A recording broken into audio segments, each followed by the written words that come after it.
Hello, నేను doctor Shravan Kumar, consultant neurologist, Pragma hospital. Brain stroke లక్షణాలు ఒక సైడ్ భాగంలోనే తిమ్మిరి రావడము, పట్టు కోల్పోవడము, బ్యాలెన్స్ లేకపోవడం, ఒక సైడ్ పడిపోవడము, కళ్ళు తిరగడము, ఒక సైడ్ చూపు పోవడం అనేవి మేజర్ లక్షణాలు. దీన్ని ముందే పసిగట్టడం అంటే కొంతమంది పేషెంట్స్కి ఏమవుతుందంటే, కొంతమందికి తిమ్మిర్లు అనేవి కొంతసేపు 1 నిమిషము, 2 నిమిషాలు లేదా 5 నిమిషాలు, కొంతమంది గంట వరకే ఉండొచ్చు. వచ్చి తగ్గిపోవడం. దీన్ని టీఏ అంటాం. ఈ లక్షణాలు ఉన్న వాళ్ళు పేషెంట్ ఇమ్మీడియట్‌లీ మన హాస్పిటల్‌కి వస్తే ఏందంటే, ఎర్లీగా స్కాన్స్ చేసేసి ఏమైనా రక్తనాళాలు బలహీనత ఉన్నా, లేదు గుండెలో ఏమైనా ప్రాబ్లమ్ ఉన్నా, దాన్ని మనం ప్రివెంట్ చేయొచ్చు. మోస్ట్ కామన్ కాజెస్ స్ట్రోక్‌కి ఏముంటాయంటే షుగర్, బీపీ, కొంతమంది గురక పెట్టడం, గురక ఎక్కువ పెడుతుంటారు. దాన్ని అబ్స్ట్రక్టివ్ స్లీప్ దీంట్లో పేషెంట్స్ ఏమవుతుందంటే, ఈ గురక పెట్టడం వల్ల బ్లడ్‌కి సప్లై తగ్గడం వల్ల నైట్ టైమ్‌లో వీళ్ళకి బీపీ పెరగడం అనేది జరుగుతుంది. వీళ్ళల్లో కూడా స్ట్రోక్ అనేది కారణం.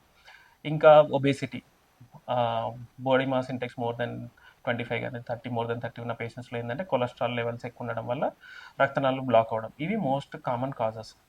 లేదు అనంటే కొంతమందికి గుండె వేగం హెచ్చు తగ్గులు అవ్వడం, కొంత ఏట్రల్ ఫిబ్రిలేషన్ అంటాం. గుండె చాలా వేగంగా కొట్టుకుంటుంది. కొట్టుకోవడం వల్ల గుండె ఉన్న బ్లడ్ పై వరకు ప్రాపర్‌గా వెళ్ళడము, అక్కడే ఉండడం వల్ల క్లాట్స్ ఫామ్ అవుతాయి. ఈ క్లాట్స్ ఏందంటే గుండె రక్తనాళాల నుంచి మెదడు వరకు వెళ్ళి పక్షవాతం లాగా రావచ్చు.